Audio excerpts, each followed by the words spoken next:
오늘 하나님께서 주시는 말씀은 에베소서 6장 14절에서 17절 말씀입니다. 에베소서 6장 14절에서 17절 말씀 제가 봉독하겠습니다. 그런즉 서서 진리로 너희 허리띠를 띠고 의의 흉배를 붙이고 평안의 복음에 예비한 것으로 신을 신고 모든 것 위에 믿음의 방패를 가지고 이로써 능히 악한 자의 모든 화전을 소멸하고 구원의 투구와 성령의 검 곧 하나님의 말씀을 가지라. 아멘. 오늘은 우리가 입어야 할 하나님의 전신갑주라는 제목으로 함께 은혜를 나누고자 합니다. 전신갑주를 입는다는 것은 내가 건강한 개인이 신앙이 된다는 얘기를 하는 것이에요. 전신갑주는 뭐죠? 군인의 완전 무장입니다. 머리부터 발끝까지 보호하고 그리고 전쟁을 하기 위해서 준비한 완전 무장을 이야기해요. 바울은 지금 로마 군인을 생각하면서 거기서 지혜를 얻어서 이렇게 말하는 것이에요. 우리가 그렇기 때문에 전신갑주를 입는다는 것은 지난주에 말씀한 것처럼 이제 영적인 전투는 시작됐는데 그 전투에서 우리가 싸울 태세, 이길 태세를 위해서 준비해야 될 부분을 이야기하고 있습니다. 전신갑주는 영적 생활을 하는 데 있어서 필수적인 것이에요. 입어도 되고 안 입어도 되는 게 아니라는 얘기죠. 그리스도인이라면 누구나 다 입어야 됩니다. 만약 전쟁을 하는데 아무것도 준비하는 그 가면은 이길 수 있겠습니까? 주님이 도와주시니까 이길 거야. 이거는 좀 잘못된 생각 같아요. 우리가 교통신호가 있을 때 길을 건너야 되겠죠? 파란불에 건너야 됩니다. 초록불이죠. 어렸을 때부터 이게 주입된 게 있어갖고. 그런데 만약에 우리가 초록불도 아닌데 그리고 차가 막 다니고 있는데 주님이 나를 지켜주실 거야 그러면서 건너간다면 주님이 지켜주시는 기적도 일어날 수 있겠지만 대부분은 차에 치고 맙니다. 그럼 주님께서는 우리를 이제 몸을 회복해 주시는 그런 은혜를 부어주겠죠. 이것처럼 우리가 이미 전쟁이 시작됐는데 주님이 하실 거야 라고 주님한테 그 핑계를 대고 있으면 안 된다는 것이죠. 우리들이 취해야 될 게 있다는 것이죠. 그렇기 때문에 우리가 이 사탄과의 전쟁에 있어서 준비해야 될 부분은 우리 스스로 준비를 해야 된다는 것이에요. 사탄에 대한 하나님의 명령은 오직 대적하라 뿐입니다. 사탄과 타협하라, 합의해라, 그의 유혹에 넘어가도 좋다 이런 말 없습니다. 오늘 본문의 14절에 이렇게 돼 있죠. 그런즉 서서라고 돼 있어요. 이 서서라는 의미는 바로 이 대적하라는 의미예요. 그리고 싸우라는 의미입니다. 그리고 전투할 때 군인들이 진지를 구축하잖아요. 그렇게 진지를 구축하라는 군사 용어의 은입니다. 그렇기 때문에 영적 전쟁을 위해 전신갑주를 입고 전투 태세를 갖추라는 것이죠. 그래서 우리는 항상 이 서서라는 말을 기억해야 돼요. 이 말씀을 항상 기억하고 이미 대장 되신 예수님께서 승리하셨어요. 그 주님과 함께 우리의 조그만 전투에서 승리의 소식을 주님께 전해주는 것이 바로 우리 신앙인의 삶입니다. 오늘 말씀을 통해서 그럼 우리가 입어야 될 하나님의 전신갑주가 무엇인지, 그리고 우리가 어떤 자세로 사단을 대적해야 되는지를 함께 생각하고 나누는 시간을 갖고자 합니다. 전신갑주를 입을 때 순서는 이렇죠. 먼저 진리로 너희 허리를 띠라고 이렇게 명령합니다. 그리고 서서 있으라는 것이죠. 여기서는 이제 종의 자세를 이야기합니다. 옛날에는 이 허리띠가 재물을 넣어두는 곳이었어요. 그렇기 때문에 진리의 허리띠라는 얘기는 진리를 가장 귀한 소유물로 생각하라는 그런 말씀이에요. 다윗과 요나단이 서로 자기 생명같이 사랑할 때 언약을 맺을 때 이렇게 교환한 물건이 있어요. 사무엘상 18절 3에서 4를 보면 요나단은 다윗을 자기 생명같이 사랑하여 더불어 언약을 맺었으며 요나단이 자기 입었던 겉옷을 벗어 다윗에게 주었고 그 금복과 칼과 활과 띠도 그리하였도다. 겉옷을 주었다는 것은 뭡니까? 서로 사랑하기 때문에 신하와 그리고 어떤 왕의 그 신분을 초월한다는 그런 의미예요. 그리고 금복과 칼과 활을 주었다는 것은 사랑은 권세와 관계가 없다는 것이요. 그리고 오늘 말씀을 나누고 싶은 띠를 주었다는 것은 뭐냐면 재물까지도 다 너한테 줄 수 있다는 것입니다.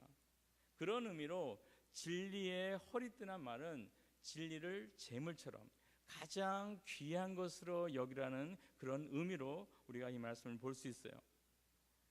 그리고 이 진리의 허리띠로 표현을 되었냐면은 종의 모습을 얘기합니다.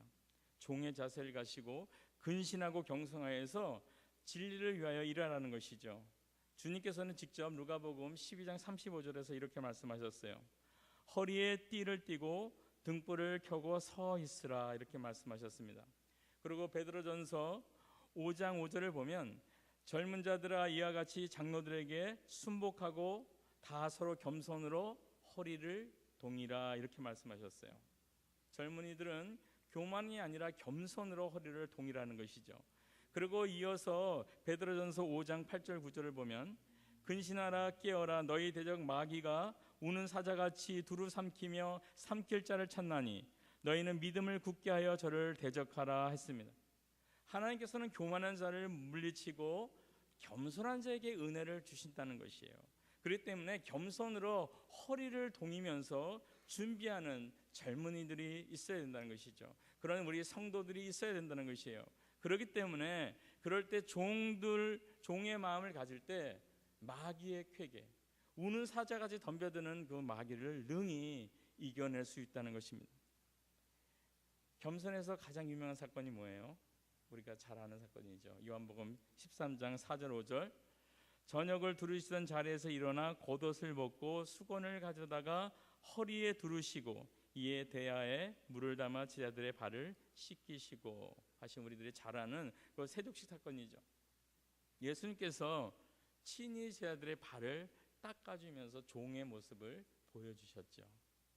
허리에 동이고 겸손입니다. 그리고 또 사단 마귀를 대적하기 위해서 우리들이 이 진리의 허리띠를 띈다는 의미는 진리에게 우리가 종이 되어야 된다는 의미를 말하고 있어요. 예수님께서는 겸손하게 종으로서 행하셨습니다. 우리는 또 이 진리의 말씀에 종이 될 수 있어야 돼요. 요한복음 8장 31절 32절을 보면 예수께서 자기를 믿은 유대인들에게 이르시되 너희가 내 말에 거하면 참 제자가 되고 진리를 알지니 진리가 너희를 자유케 하리라 했어요. 진리가 우리를 자유케 했지만 자유하기 위해서는 우리가 진리의 종이 되어야 된다는 것이에요. 무슨 말이에요? 진리의 말씀에 순종할 때 우리에게 자유가 오기 때문이에요. 마귀라는 존재는 참으로 뻔하죠.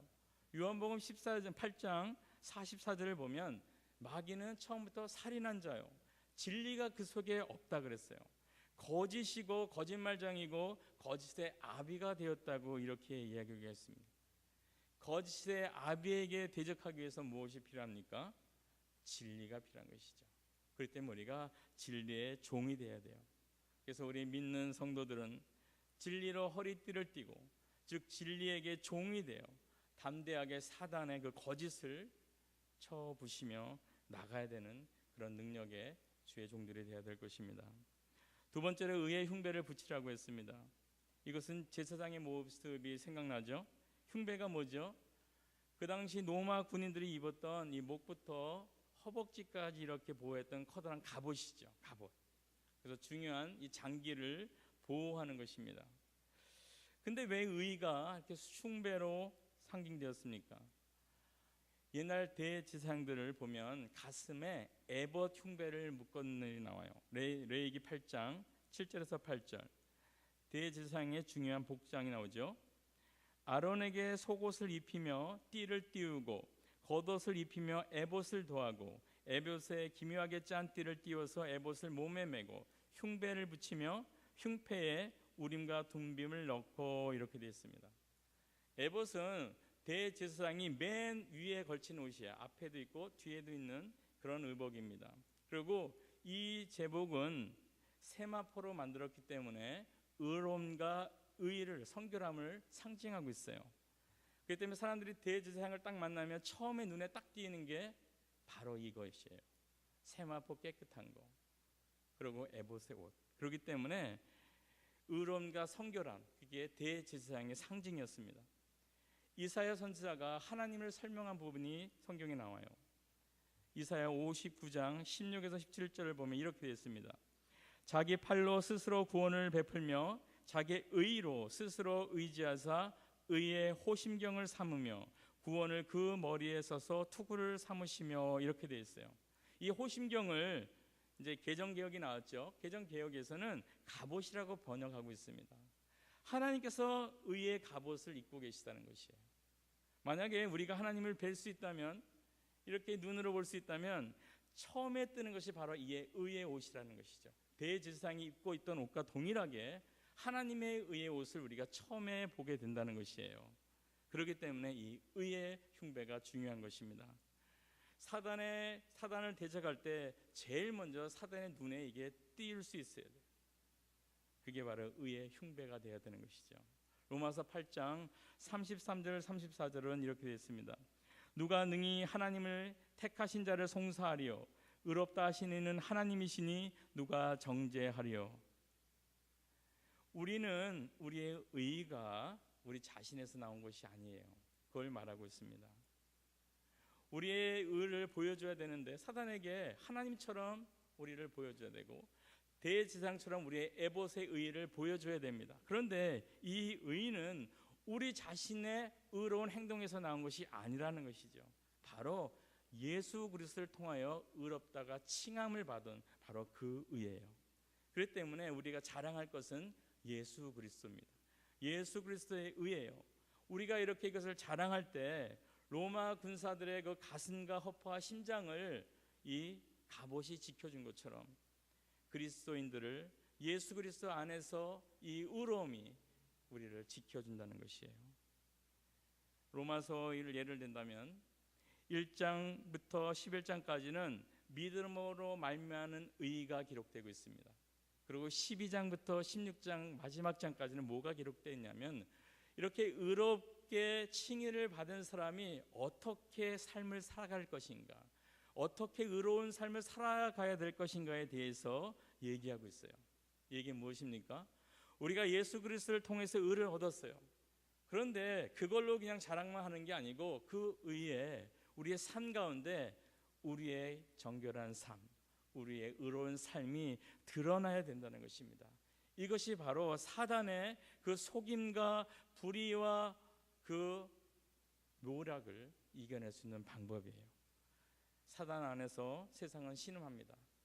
얼마나 거짓된 것이 지금 많습니까?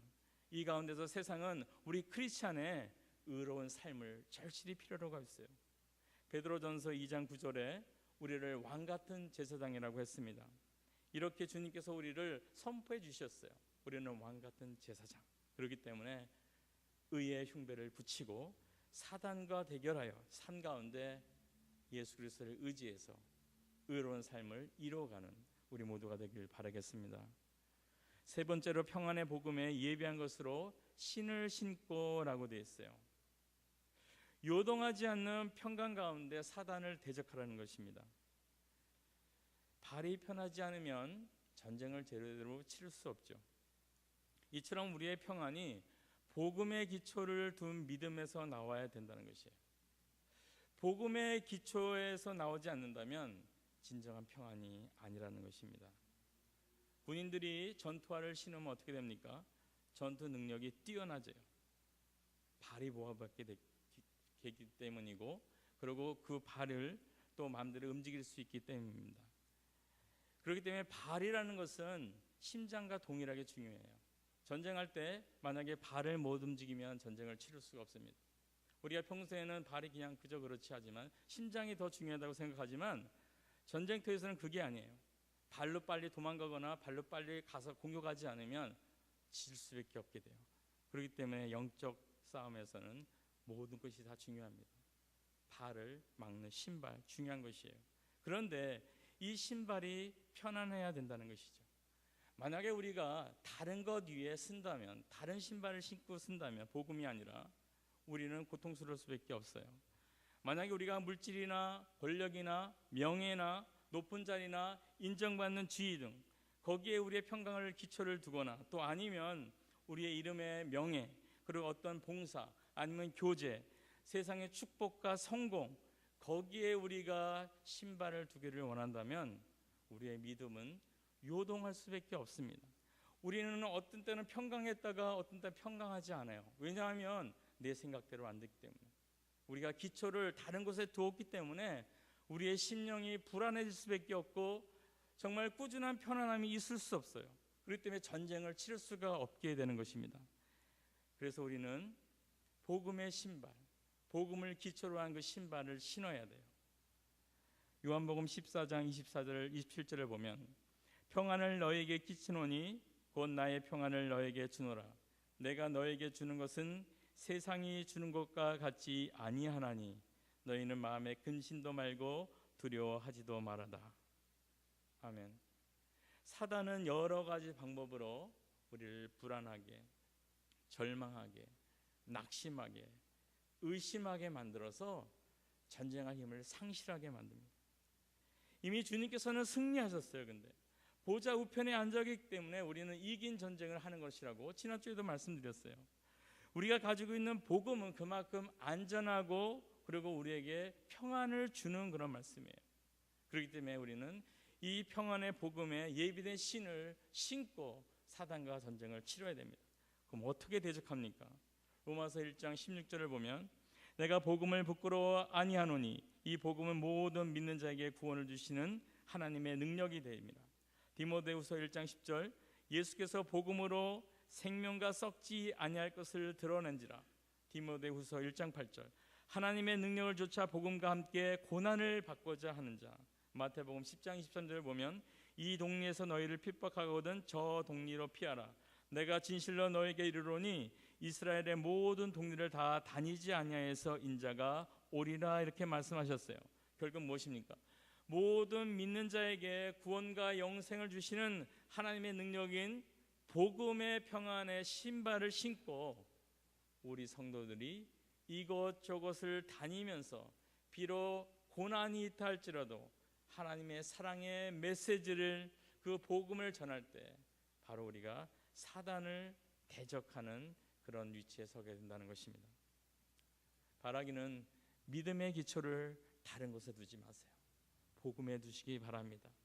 그리고 어떤 상황에서도, 어떤 어려움과 환난 가운데서도, 의심이 가득할 만한 그런 상태에서도 주님을 신뢰하고 이 복음 안에서 평강을 누리시기 바랍니다. 그래서 이것저것을 평강한 발로 다니며 주의 복음을 전함으로 사단을 대적하여서 승리할 수 있는 우리 모두가 되길 바랍니다. 네 번째는 믿음의 방패, 구원의 투구, 성령의 검을 가지라고 명령하죠. 군사의 모습으로 사단을 대적하라는 것이죠. 6절하고 16절, 17절이죠. 모든 것 위에 믿음의 방패를 가지고 이로써 능히 악한 자의 모든 화전을 소멸하고 구원의 투구와 성령의 검, 곧 하나님의 말씀을 가지라. 구원의 투구와 성령의 검, 그리고 하나님의 말씀이죠. 그리고 믿음의 방패. 믿음이 방패라고 말했는데 방패가 된 이유가 뭘까요? 믿음으로 적군의 화살을 막아낼 수 있기 때문입니다. 로마 군인의 복장에서 방패는 길이가 폭이 한 75cm 되고요, 폭이 그 정도 되고 길이는 한 120cm 정도 됩니다. 이것을 가죽과 다른 소재를 섞어서 적들이 화살을 쏴도 뚫리지 않게 만들어서 그것으로 화살을 막는 것이에요. 이처럼 우리 영적 전쟁에서도 방패는 바로 이런 믿음입니다. 사단의 불화살이 날아올 때 방패만 갖다 대면 막을 수 있기 때문이죠. 믿음만 있으면 이겨낼 수 있다는 것이에요. 어떤 상황에서도 하나님을 전적으로 신뢰하는 그 믿음. 아브라함이 하나님의 약속에 대해서 믿었어요. 바랄 수 없는 상황에서 믿었다고 이렇게 얘기하고 있습니다. 우리가 전쟁에서 방패만 들이대면 상대의 칼과 화살을 막을 수 있는데, 우리가 영적 전투에서 마찬가지로 믿음만 있으면 사단의 불화살을 막을 수 있다는 것이에요. 그런데 우리가 의심을 하고 하나님을 신뢰하는 믿음이 떨어질 때 결국 뚫린다는 것이에요. 흘리고 흔들리고 우리가 맞아서 고통을 당할 수밖에 없다는 것입니다. 사단이 어떤 불화살을 쏘아댑니까? 의심과 교만과 정욕과 그리고 두려움, 그리고 분열, 낙심, 그리고 과민하게 만들어서 상처를 받게 만드는 것, 시기를 질투하는 것, 분노, 복수, 이런 것들로 우리에게 화살을 날려요. 그럴 때 우리가 믿음으로 견고히 붙잡고 있으면 이기는 것입니다. 오늘 찬양 믿음이 이긴다 그랬잖아요. 하나님이 나의 방패 되시고 나의 산성된다는 그 믿음, 어느 상황에서도 주님이 나를 끝까지 돌보신다는 그 믿음, 이 믿음으로 모든 유혹과 공격들을 이겨낼 수가 있는 것입니다. 요한일서 5장 4절을 보면 대저 하나님께로서 난 자마다 세상을 이기느니라. 세상을 이긴 이김은 이것이니 우리의 믿음이라. 우리가 믿음을 크게 만들수록 우리의 방패가 커지는 것이에요. 우리가 믿음을 요만큼만 주님을 의지한다면 요만한 방패를 막아야 되니까 허점이 많죠. 하지만 우리가 자꾸 믿음을 더 신뢰하면서 우리의 믿음을 커 나갈 때 우리는 많은 공격에서 우리를 방어할 수가 있는 것입니다. 믿음을 넓힘으로, 우리의 방패를 키움으로 사단의 모든 불화살 공격을 막아내서 승리할 수 있는 우리 모두가 되길 바랍니다. 그리고 구원의 투구죠. 왜 구원의 투구라고 말합니까? 노마 병사의 투구는 자랑할 정도로 화려해요. 그래서 성도는 이 구원의 투구를 가져야 되는데 이 자랑거리가 될 수 있어야 돼요. 너희가 그 은혜를 인하여 믿음으로 말미암아 구원을 얻었나니 이것이 너희에서 난 것이 아니고 하나님의 선물이라고 했어요. 이 하나님의 선물을 자랑할 수 있어야 됩니다. 투구는 머리를 보호해 주는 것이죠. 명령에 순종하고 지시에 순종하고 싸움의 방법을 생각하는 중요한 머리를 보호해 주는 게 투구예요. 우리 역시 이 구원의 투구는 굉장히 중요한 겁니다. 데살로니가전서 5장 8절을 보면 우리는 나세에 속하였으니 근신하여 믿음과 사랑의 흉배를 붙이고 구원의 소망의 투구를 쓰자, 이렇게 되어 있습니다. 구원의 투구는 소망을 가질 때 온전해지는 거죠. 미래에 대한 소망이 없다면 우리 이 구원은 흔들려요. 현실을 이겨낼 수가 없다는 것이죠. 전쟁은 주님이 오실 때까지 우리는 치러야 되는 것이에요. 그런데 만약 우리가 미래에 대한 소망이 없다면, 미래에 대한 우리가 그 믿음이 없다면 우리가 이 전쟁에서 지칠 수밖에 없어요. 더구나 기독교가 세상에서 힘을 발휘하지 못하고 오히려 그 영향력을 지금 상실해가는 이 시점에서 다른 사람이 기독교에 대해서 존경해주고 그리고 믿는 자들에게서 그 가치관을 인정해주고 어떤 신앙의 신실함에 대해서 박수를 쳐주는 게 아니라 지금은 오히려 비판하고 크리스찬들을 별로 좋지 않은 집단으로 이야기하고 있는 경우가 많아요. 저희 아버님 세대만 해도 크리스찬 그러면 믿을 만한 사람들이었어요. 은행에서 돈을 맡길 만한 사람이었습니다. 뭐를 해도 맡길 만한 사람이 바로 크리스찬이었어요. 그런데 지금 크리스찬은 어떤 대우를 받냐 하면 우리와 다를 바 없는 사람, 그리고 세상 사람들 생각할 때 우리보다 어쩌면 더한 사람, 그렇게 생각하고 있습니다. 우리가 힘을 잃어가고 있는 상황이죠. 이 가운데서도 우리가 꼭 잡을 거는 바로 이 구원의 투구입니다. 미래에 대한 소망이에요. 우리가 오히려 이런 세상 가운데서 우리의 영향력이 약해질 때 우리가 낙심할 수 있어요. 하지만 미래의 소망을 바라보면서 낙심 않고 끝까지 나갈 수가 있는 것입니다. 많은 사람과 이해관계가 얽히고 있을 때 또한 힘들어져요. 하지만 우리가 이 구원의 투구, 이것을 기억한다면, 소망을 잃지 않는다면 어떤 상황에서도 우리가 힘을 낼 수 있는 것입니다. 예수 그리스도의 성도로서 가장 유일한 공격무기는 성령이죠. 하나님의 말씀입니다. 히브리서 4장 12절, 하나님의 말씀은 사납고 운동력이 있어 자위에 날선 어떤 검보다도 예리하여 혼과 영과 관절과 골수를 찢어 쪼개고 또 마음의 생각과 뜻을 관찰한다고 이렇게 되었습니다. 성도의 심령을 말씀이 완전히 장악한다는 것이에요. 그래서 우리로 하여금 예수님을 닮아갈 수 있도록 주인 것이 바로 말씀인 것이죠. 그와 동일하게 이 하나님의 말씀은 사단을 이길 수 있는 그 능력의 말씀이에요. 예수님이 40일 금식을 기도하면서 시험을 받을 때 이 사단을 이겨낸 게 바로 말씀이죠. 말씀으로 물리치셨습니다. 우리 역시 사단과 대항할 때 이길 수 있는 공격 무기는 바로 이 말씀이에요. 그렇기 때문에 성경을 암송하는 일, 그리고 성경을 연구하는 일, 성경을 묵상하는 일, 그리고 성경을 내 삶에 적용하는 일, 이것은 굉장히 중요한 일입니다. 왜냐하면 이 말씀이 우리의 힘과 능력이 되기 때문이에요. 우리가 어떤 일을 결정하거나 판단하거나 행동할 때 말씀에 따라 움직여야 되는 것이에요. 제 의미는 우리가 알고 있는 일부의 성경을 얘기하는 게 아니고요, 66권을 알아갈 그런 마음을 가져야 됩니다. 하나님께서 왜 66권을 주셨을까요? 만약 이 중에 몇 권만 중요하기 때문에 몇 권만 필요하다면 아마 한 7권 아니면 12권만 딱 주셨을 거예요. 근데 우리에게 66권이라는 이 많은 성경을 주신 이유는 우리에게 다 필요하기 때문입니다.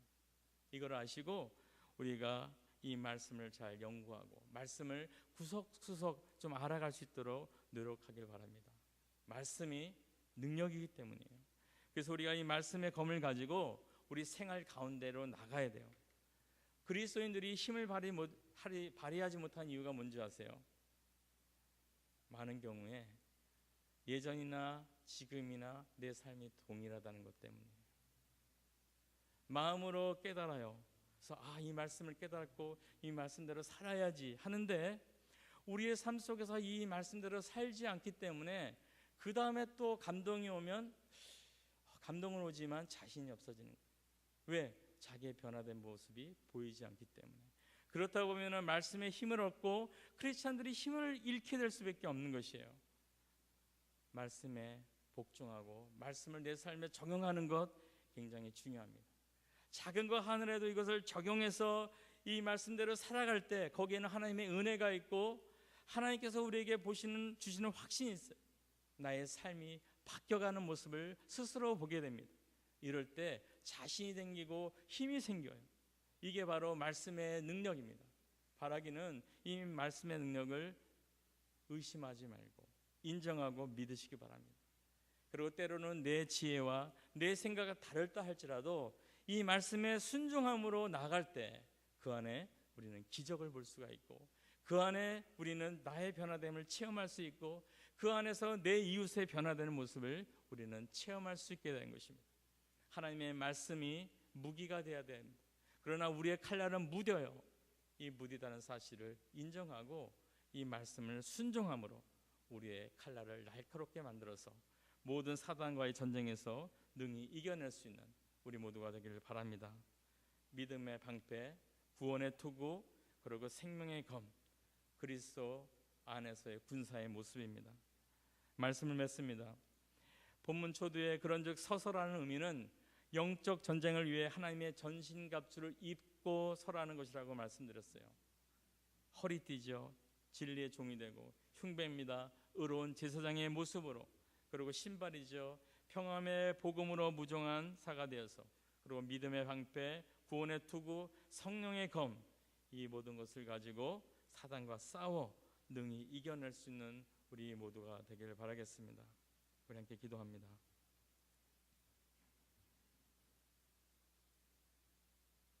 하나님 감사합니다. 우리가 진리로 허리띠를 삼고 의로서 우리의 갑옷을 삼고 평안의 복음으로 우리의 신을 삼고 그리고 믿음의 방패와 구원의 투구와 성령의 감을 가지고 예수 그리스도의 군사로서 사단과 싸워 이길 태세를 갖추게 하여 주시옵소서. 이미 세상은 너무나 어두워져 있고 예전에 음성적으로 잠적해 있던 사단의 세력들이 지금은 드러나서 동성애로 여러 가지 문화라는 이름으로 우리를 혼탁하게 만들고 우리를 유혹하고 우리 크리스찬들의 힘을 무너뜨리고 있습니다. 하나님, 이런 상황 가운데서 우리가 깨어서 이 영적 전투에 임할 수 있도록 우리를 하나님의 전신갑주로 무장시켜 주시옵소서. 그리고 이미 승리하신 예수 그리스도를 기억하면서 우리의 삶 가운데 자그마한 전투 가운데서 승리하는 기쁨을 항상 주님께 드리며 살아갈 수 있는, 또한 우리도 너무나 기뻐하며 살아갈 수 있는 그런 은혜가 우리 가운데 있길 간절히 바라옵고 우리 주 예수님의 이름으로 기도드립니다. 아멘.